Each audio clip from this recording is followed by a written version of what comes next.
Dear friends, welcome to the next discussion on the Economics for Everyone series.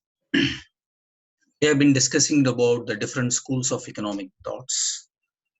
We had discussed in the previous discussions about various economists such as Frederick Hayek, JBC, J.S. Mill, Adam Smith, David Ricardo, and others. Discussing about various schools of various economists under the classical school thought process. Now we'll, as an continuation of, we'll discuss another well-known economist or schools of thought process as a part of classical economics, in the sense that they also believe in free market capitalism, but they probably advocate through various channels. I'm saying it's a market advocacy through monetarist ideas. So we talk about monetarist ideas, school of economics, or what do you call Chicago School of Economics, the leading economist being Milton Friedman in this century. Milton Friedman between 1912 and 2006. The Chicago School of Economics is best known for its free market advocacy and monetarist ideas. According to Milton Friedman and monetarists, market economies are inherently stable if the money supply does not greatly expand or contract. Friedman was an American economist who received the 1976 Nobel Memorial Prize in Economic Sciences for his research on consumption analysis, monetary history, and theory, and the complexity of stabilization policy. One of the major contributions of monetarists has been they highlighted that not all that which is what we talk about Keynesian in terms of government intervention, in terms of fiscal policy.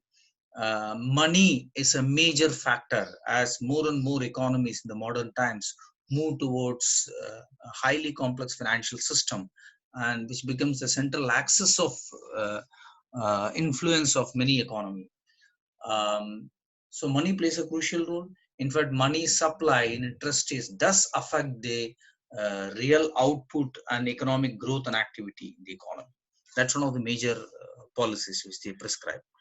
In continuing with the Keynesian, that is Milton's thought process, which George Stigler and others, Friedman was among the intellectual leaders of the Chicago School of Economics.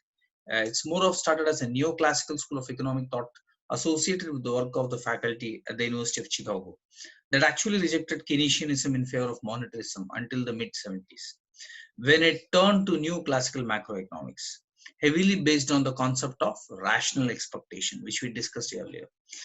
Several students and young professors who were recruited or mentored by Friedman at the Chicago went on to become leading economists, including Gary Baker, Robert Fogel, Thomas Sowell, and Robert Lucas Jr. Friedman's challenges to what he later called a naive Keynesian theory began with his 1950s reinterpretation of the consumption function proposed by Keynes. Okay. During the 1960s, he became the main advocate opposing Keynesian government policies and described his approach along with mainstream economics as using Keynesian language and apparatus, yet rejecting its initial conclusions.